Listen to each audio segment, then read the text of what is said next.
สระยาว掉9ตัว9個單長元音，我哋先學長元音中嘅單元音，共有9個，其發音嘅基本要領如下：สระอา發音時舌身降低往後縮，舌後部稍抬起，舌尖離開下齒齦，口型張大，口腔肌肉鬆弛，唔圓唇發出音。สระอาสระอี發音時舌身稍往後縮，舌根向軟腭略微抬起，口腔內肌肉鬆弛，唇形扁平而發出音。สระอีสระอือ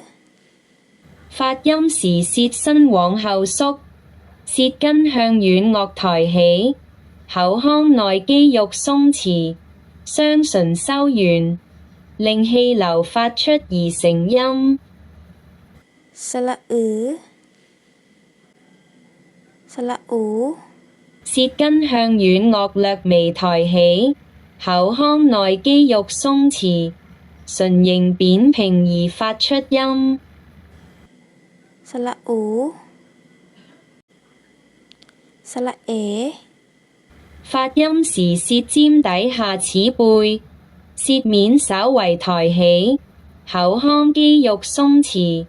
嘴唇形成扁平狀態，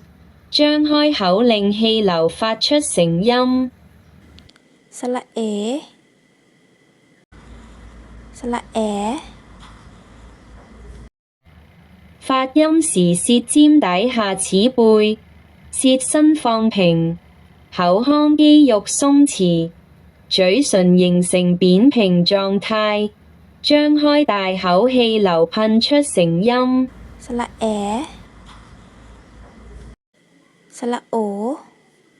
發音時舌身稍微降低，舌根略微抬起，口腔肌肉鬆弛，雙唇收圓，口型適中而發出音。สระโอสระอ๋發音時舌身降低並後縮，口腔肌肉鬆弛，雙唇收圓，口型稍微張大，氣流通過而成音。สระอ๋สระเอ๋發音時舌尖稍微往後退縮，舌身自然平放，口腔肌肉鬆弛，口型扁平略向兩邊伸展而發音。สระเอ๋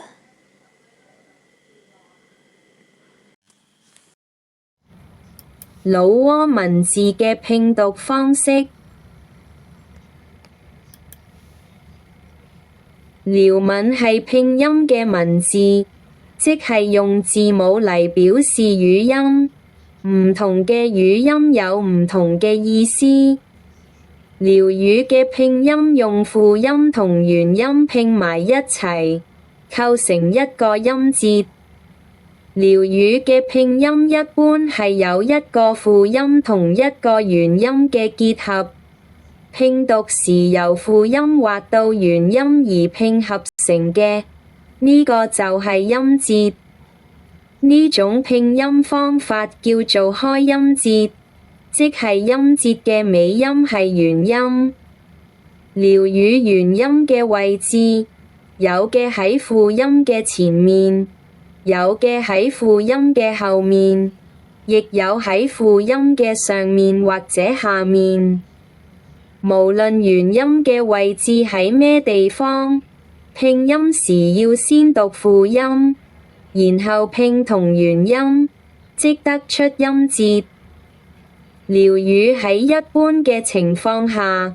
單獨嘅輔音唔可以成為音節，同樣單獨嘅元音亦唔可以成為音節。以下係6個低輔音同單長元音相拼合嘅情況。